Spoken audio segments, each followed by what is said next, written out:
அரசியலுக்கும் தமிழகத்தில் ஆட்சி மாற்றம் உறுதியாகிவிட்டது.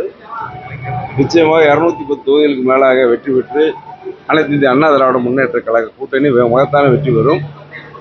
அதிமுக தலைமையில் ஆட்சி அமைவது உறுதி என்ற நிலையில தான் இன்றைக்கு தமிழக தேர்தல் களம் இருக்கின்றது. அதிமுக விஜய் மீது கடுமையான விமர்சனம் வச்சிருக்கு. இதுவரைக்கும் விமர்சனம் விஜய் கட்சி தொடர்ந்து விமர்சனம் வைக்காத அதிமுக இவ்வளவு அவசியமா இன்றைக்கு தேவையோ எங்களை விமர்சிக்கின்ற நேரத்தில் நாங்கள் எதிர்வினை ஆற்ற வேண்டியது எங்களுடைய கடமை. இதுவரை விமர்சிக்கவில்லை, நாங்களும் பதில் தேவையில்லாமல் யாரையும் பேசுகிறது அனைத்து அண்ணா திராவிட முன்னேற்றங்களை அரசியல் ஒரு மரபாக வைத்திருக்கின்றோம். எங்களை விமர்சிக்கின்ற நேரத்தில் அது யாராக இருந்தாலும் எந்த கட்சியாக இருந்தாலும் உடனடியாக விமர்சிக்க வேண்டிய நிலை கட்டாயம் எங்களுக்கு ஏற்படுகிறது. எங்களுடைய உரிமை அது.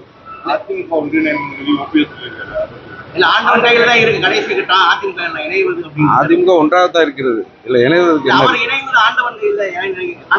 அவரே சொல்லிட்டார்ல.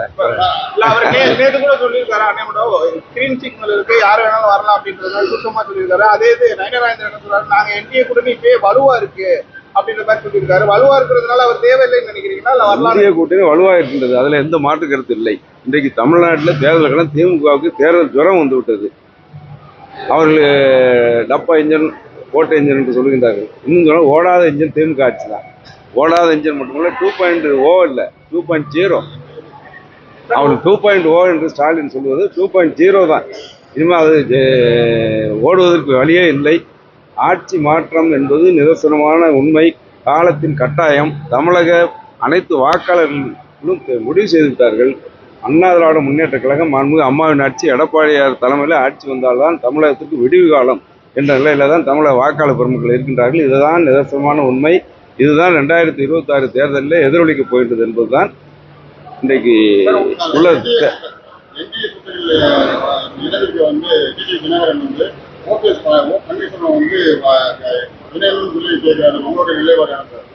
அவருடைய கருத்தை அவர் சொல்லியிருக்காரு. அதுல எங்க நிலைப்பானாங்கன்னு சொல்லி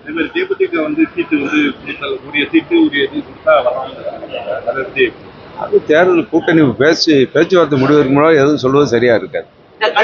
தேர்தல் அறிக்கை கதாநாயகியா இருக்கும், கதாநாயகியா இருக்கும் சொல்லி கனிமொழி சொல்லியிருக்காங்க.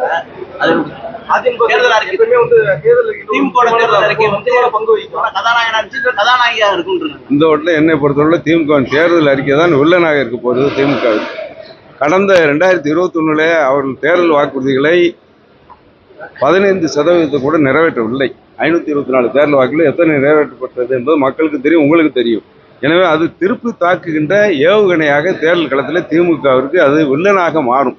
2021 அவர்கள் அளித்த தேர்தல் வாக்குறுதிகள் தான் இதோட கதாநாயகம் இல்லை, வில்லன் திமுகவுக்கு.